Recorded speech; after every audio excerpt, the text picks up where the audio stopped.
আসসালামু আলাইকুম। সবাইকে স্বাগত জানাচ্ছি আমার দেশ আজকের বিশ্বে। সঙ্গে আছি তামান্না মিনহাজ। শুরুতেই সংবাদ শিরোনাম। মামদানির জয়ে ক্ষিপ্ত মোদি ভক্তরা, তীব্র বিতর্ক ও বিরূপ প্রতিক্রিয়া। 12 দেশের উপর নতুন করে শুল্ক নির্ধারণ যুক্তরাষ্ট্রের, পাল্টা ব্যবস্থা ভারতের। মোদির তৃতীয় মেয়াদে বেড়েছে বিদ্বেষমূলক অপরাধ, প্রথম বছরেই খুন 25 মুসলিম। ইসরায়েলকে এবার ধ্বংসাত্মক পরিণতির হুঁশিয়ারি ইরানের। পাকিস্তান ইরান ঘনিষ্ঠভাবে কাজ চালিয়ে যাবে, আশাবাদ শাহবাজ শরীফের। ইউক্রেনের আকাশ প্রতিরক্ষা ব্যবস্থা জোরদার করতে জেলেনস্কি ট্রাম্পের ফোনালাপ। যুক্তরাষ্ট্রের নিউ ইয়র্কে আগামী নভেম্বরে অনুষ্ঠেয় সাধারণ নির্বাচনে জয়ী হলে জোহরান মামদানি হবেন এ শহরের প্রথম দক্ষিণ এশীয় মেয়র। সেই সঙ্গে শহরটির প্রথম মুসলিম ও ভারতীয় বংশোদ্ভূত মেয়রও হবেন তিনি। মামদানির এ পরিচয় তাকে যুক্তরাষ্ট্রের রাজনীতিতে অগ্রণী এক মুখে পরিণত করেছে। তবে এটি আবার ভারত এবং প্রবাসী ভারতীয়দের মধ্যে তীব্র বিতর্ক ও বিরূপ প্রতিক্রিয়ার জন্ম দিয়েছে। গত 24 জুন ডেমোক্রেটিক পার্টির মেয়র পদপ্রার্থী নির্বাচনে ব্যাপক ব্যবধানে জেতার পর থেকে মামদানির প্রচারাভিযান ঘিরে একের পর এক বিদ্বেষমূলক মন্তব্য আসতে শুরু করে। এর একটি অংশ আসছে দক্ষিণপন্থী হিন্দুত্ববাদী মহল থেকে।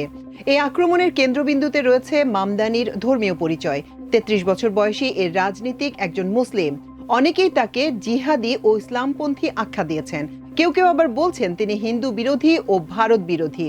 নিজের মুসলিম পরিচয়কে যে সাহসের সঙ্গে গ্রহণ করেছেন মামদানি, সেটাই তাকে আজ এগিয়ে দিয়েছে। মামদানির অবস্থানের তীব্র সমালোচনা করেছেন ভারতের ক্ষমতাসীন দল ভারতীয় জনতা পার্টি বিজেপি সদস্যরা। প্রশ্ন তুলেছেন তার মেয়র পদের উপযুক্ততা নিয়েও। বিজেপির পার্লামেন্ট মেম্বার ও বলিউড অভিনেত্রী কঙ্গনা রনৌত সামাজিক যোগাযোগ মাধ্যমে লিখেছেন, মামদানির পরিচয় বা বংশ যাই হোক, এখন দেখছি তিনি হিন্দু ধর্ম ধ্বংস করতেই উদগ্রীব। মামদানির প্রাথমিক নির্বাচনী জয় পাওয়ার পরপরই বিজেপিপন্থী সুপরিচিত ভারতীয় সংবাদ মাধ্যম আজ তক একটি প্রতিবেদনে দাবি করে তিনি এমন সব সংগঠন থেকে অর্থ সহায়তা পেয়েছেন যারা ভারত বিরোধী কাজ করে। প্রতিবেদনে নিউ ইয়র্কে মুসলিম জনসংখ্যা বৃদ্ধি পাচ্ছে এমন ধারণায়ও উদ্বেগ জানানোর পাশাপাশি পর্দায় আবৃত নারীদের ভিডিও চিত্র দেখানো হয়। এদিকে প্রথম দফায় বিশ্বের 12টি দেশের জন্য নতুন শুল্ক হার নির্ধারণ করেছে যুক্তরাষ্ট্র। এ সংক্রান্ত চিঠিতে স্বাক্ষর করেছেন দেশটির প্রেসিডেন্ট ডোনাল্ড ট্রাম্প। আগামী সোমবার অর্থাৎ 7 জুলাই জানা যাবে কোন কোন দেশের পণ্যে নতুন শুল্ক নির্ধারণ করা হয়েছে। এই চিঠিতে যত পরিমাণ শুল্ক ধরা হয়েছে সেটি মানতে হবে বলে জানিয়েছেন ট্রাম্প।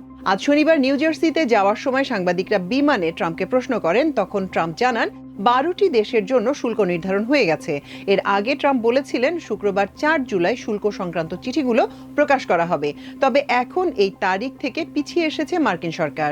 চলতি বছরের এপ্রিলে ট্রাম্প বিশ্বের বিভিন্ন দেশের উপর পারস্পরিক শুল্ক আরোপ করেন। তার দাবি যুক্তরাষ্ট্রের পণ্যের উপর অনেক দেশ বাড়তি শুল্ক আরোপ করে রেখেছে। এ কারণে এসব দেশকে যুক্তরাষ্ট্রে পণ্য রপ্তানিতে পারস্পরিক শুল্ক দিতে হবে।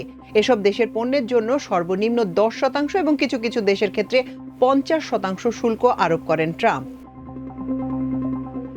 এদিকে বিশ্ব বাণিজ্য সংস্থায় যুক্তরাষ্ট্রের বিরুদ্ধে পাল্টা শুল্ক আরোপের প্রস্তাব করেছে ভারত। ভারত সরকারের একটি বিজ্ঞপ্তিতে এ তথ্য জানানো হয়। দিল্লি বলছে গাড়ি ও গাড়ির কিছু পণ্যের উপর ওয়াশিংটন যে 25% শুল্ক আরোপ করেছে তার প্রভাব পড়বে ভারতের $289 কোটি রপ্তানি পণ্যের ওপর। ভারত সরকারের ওই বিজ্ঞপ্তিতে বলা হয়েছে আমদানি করা পণ্য থেকে যুক্তরাষ্ট্র $72.50 কোটি শুল্ক পাবে। যুক্তরাষ্ট্র থেকে আমদানি করা পণ্যের উপর একই পরিমাণ শুল্ক আরোপ করবে নয়াদিল্লি। তবে এই শুল্ক সুনির্দিষ্টভাবে কি পরিমাণ হবে বা কোন কোন পণ্যের উপর শুল্ক আরোপ করা হবে তা বার্তায় উল্লেখ করা হয়নি। গত এপ্রিলে ভারত থেকে আমদানি করা এসব পণ্যের উপর 26% হারে শুল্ক আরোপ করেন যুক্তরাষ্ট্রের প্রেসিডেন্ট ডোনাল্ড ট্রাম্প। সপ্তাহখানেক পর সেই শুল্ক 90 দিনের জন্য স্থগিত করা হয়। 9 জুলাইয়ের আগে যুক্তরাষ্ট্রের সঙ্গে একটি বাণিজ্য চুক্তি চূড়ান্ত করতে যাচ্ছে ভারত। ভারতের পক্ষ থেকে ইঙ্গিত দেওয়া হয়েছে তারা যুক্তরাষ্ট্র থেকে আমদানি করা পণ্যের উপর উচ্চ শুল্ক হার হ্রাস করতে প্রস্তুত রয়েছে। তবে কৃষি ও দুগ্ধ খাত উন্মুক্ত করে দেওয়ার যে দাবি ওয়াশিংটন করেছে তা মেনে নেয়নি নয়াদিল্লি। অন্যদিকে প্রধানমন্ত্রী নরেন্দ্র মোদীর তৃতীয় মেয়াদের প্রথম বছরে ভারতে ধর্মীয় সংখ্যালঘুদের বিরুদ্ধে বিদ্বেষমূলক অপরাধ ও বিদ্বেষসূচক বক্তব্য আশঙ্কাজনক হারে বেড়েছে।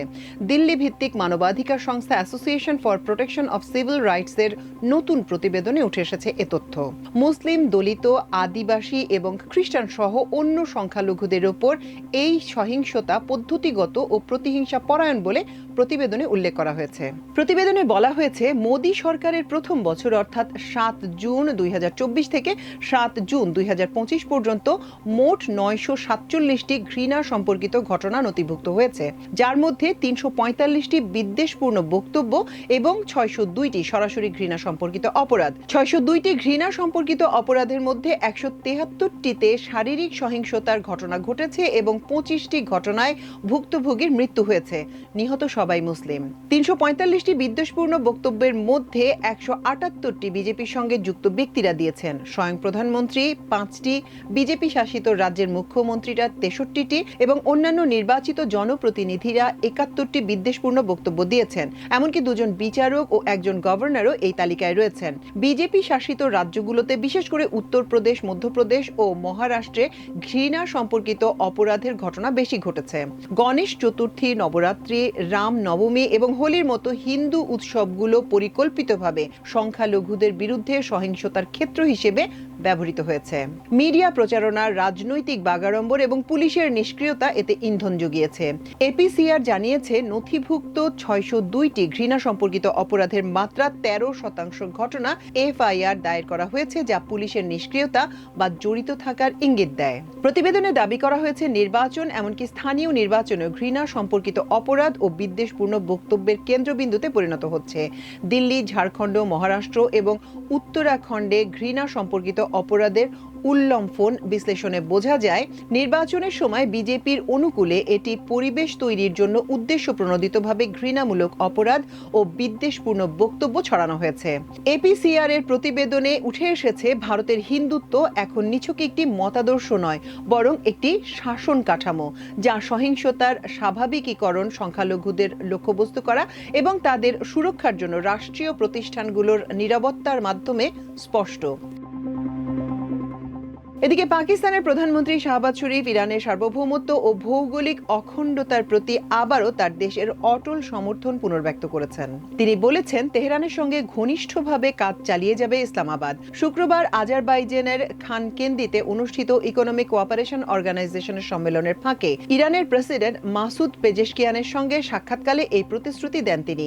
শাহবাজ শরীফ ইসরায়েলের চাপিয়ে দেয়া 12 দিনের যুদ্ধে পেজেশকিয়ানের ভূমিকার প্রশংসা করেন। তিনি জানান, ইসলামাবাদ তেহরানের পাশে আছে এবং সমর্থন অব্যাহত রাখবে। সাক্ষাতে দুই নেতা তাদের দেশগুলোর মধ্যে চলমান সহযোগিতা পর্যালোচনা করেন এবং পূর্ববর্তী বৈঠকে গৃহীত সিদ্ধান্তগুলোর বাস্তবায়ন নিয়ে সন্তোষ প্রকাশ করেন। তারা দ্বিপাক্ষিক সম্পর্ক আরও মজবুত করার প্রতিশ্রুতি দেন। এদিকে ইউক্রেনের প্রেসিডেন্ট ভলোদিমির জেলেনস্কি এবং যুক্তরাষ্ট্রের প্রেসিডেন্ট ডোনাল্ড ট্রাম্প রাশিয়ার ক্রমাগত হামলার মধ্যে বিমান প্রতিরক্ষা ব্যবস্থা শক্তিশালীকরণ এবং যৌথ ড্রোন উৎপাদন নিয়ে আলোচনা করেছেন। জেলেনস্কির দপ্তর থেকে জানানো হয়েছে, এই কথোপকথনে ইউক্রেনের নিরাপত্তা চাহিদা এবং পশ্চিমা সহায়তা অব্যাহত রাখার প্রয়োজনীয়তা নিয়ে বিস্তারিত কথা হয়েছে। প্রেসিডেন্ট জেলেনস্কির দাবি, ইউক্রেনের আকাশ সুরক্ষিত রাখার জন্য একসঙ্গে কাজ করার প্রতিশ্রুতি দিয়েছেন ট্রাম্প। প্রতিরক্ষা শিল্পের সক্ষমতা এবং যৌথভাবে অস্ত্র উৎপাদনের সম্ভাবনা নিয়েও তারা কথা বলেছেন। সম্প্রতি রাশিয়ার ক্ষেপণাস্ত্র ও ড্রোন হামলা মোকাবেলায় পেট্রিয়ট ও অন্যান্য এয়ার ডিফেন্স সিস্টেম প্রদানে ত্বরান্বিত পদক্ষেপের কথা উঠেছে। এছাড়াও আলোচনায় পারস্পরিক সরঞ্জাম ক্রয় ও বিনিয়োগ, কূটনৈতিক পরিস্থিতি এবং যুক্তরাষ্ট্র সহ আন্তর্জাতিক অংশীদারদের সঙ্গে ইউক্রেনের সহযোগিতা সম্পর্কেও আলোচনার কথা জানান ইউক্রেনের প্রেসিডেন্ট। এদিকে ইরানের সশস্ত্র বাহিনীর প্রধান জেনারেল আব্দুর রহিম মুসাভি হুঁশিয়ারি দিয়ে বলেছেন, ইহুদিবাদী সরকার যদি আরেকটি ভুল পদক্ষেপ নেয় তাহলে তাদের জন্য শক্তিশালী ও ধ্বংসাত্মক সামরিক প্রতিশোধ অপেক্ষা করছে। শুক্রবার তেহরানে আয়োজিত প্রয়াত আইআরসিজি কমান্ডার লেফটেন্যান্ট জেনারেল হোসেইন সালামির স্মরণ সভায় তিনি এই হুঁশিয়ারি দেন। মুসাভি জোর দিয়ে বলেন, ইসরায়েলের দিক থেকে হামলা শুরু হওয়ার পর ইসলামী বিপ্লবের নেতার প্রথম নির্দেশ অনুসারে পরিকল্পনাটি তৈরি করা হয়েছিল।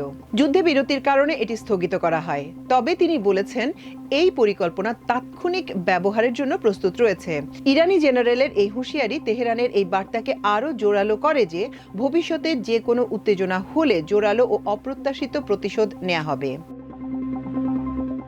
দর্শক, আমাদের আজকের বিশ্বের আয়োজন ছিল এই পর্যন্ত। ইনশাল্লাহ আগামীকাল আরেকটি পর্ব নিয়ে আপনাদের সামনে হাজির হব। সে পর্যন্ত আল্লাহ আপনাদের সবাইকে ভালো রাখুন, সুস্থ রাখুন। এতক্ষণ সঙ্গে থাকার জন্য অশেষ কৃতজ্ঞতা। আল্লাহ হাফেজ।